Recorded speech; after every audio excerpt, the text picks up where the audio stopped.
హైదరాబాద్ కూకట్పల్లి జయనగర్లో భారీ చోరీ జరిగింది. ఓ ఇంట్లో ఎవరూ లేని సమయంలో ఇంటి తాళాలు పగలగొట్టిన దొంగలు బీర్వాన్ పగలగొట్టి 80 తులాల బంగారం 2 లక్షల నగదు ఎత్తుకువెళ్లారు. మధుసూదన్ రావు అనే వ్యక్తి శ్రీ సీతా ప్యాలెస్ అపార్ట్మెంట్ తన భార్య సంధ్యారాణితో కలిసి నివసిస్తున్నారు. నెల క్రితం వారు తమ కూతురి ప్రసవం కొరకు ఇంటికి తాళం వేసి వెళ్లి ఈ రోజు ఉదయం తిరిగొచ్చారు.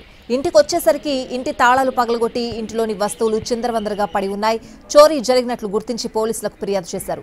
ఇంటిలో దాచి ఉంచిన 80 తులాల బంగారు ఆభరణాలు, 10 లక్షల రూపాయల విలువైన ఓ డైమండ్ నెక్లెస్, 2 లక్షల రూపాయల నగదు ఎత్తుకు వెళ్లినట్లు బాధితులు చెప్తున్నారు. కేసు నమోదు చేసుకున్న పోలీసులు నిందితుల కోసం గాలిస్తున్నారు.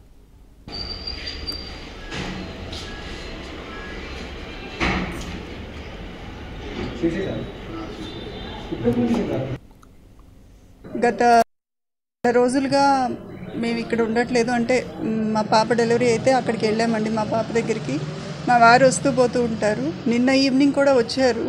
వచ్చి బట్టలు ఏవో కావాలంటే తీసుకొచ్చారు. కానీ నిన్న నైట్ మరి దొంగతనం జరిగిందని పొద్దున్నే మాకు వాచ్మెన్ మా డ్రైవర్ ఫోన్ చేస్తే వస్తే గోల్డ్ బీరువాలో చక్కగా తాళం నేను ఎక్కడ పెడతానో కూడా చూసి ఆ తాళం తీసుకొని ఓపెన్ చేసుకొని గోల్డ్ వరకే తీసుకెళ్లారండి. సిల్వర్ అంతా వదిలేశారు.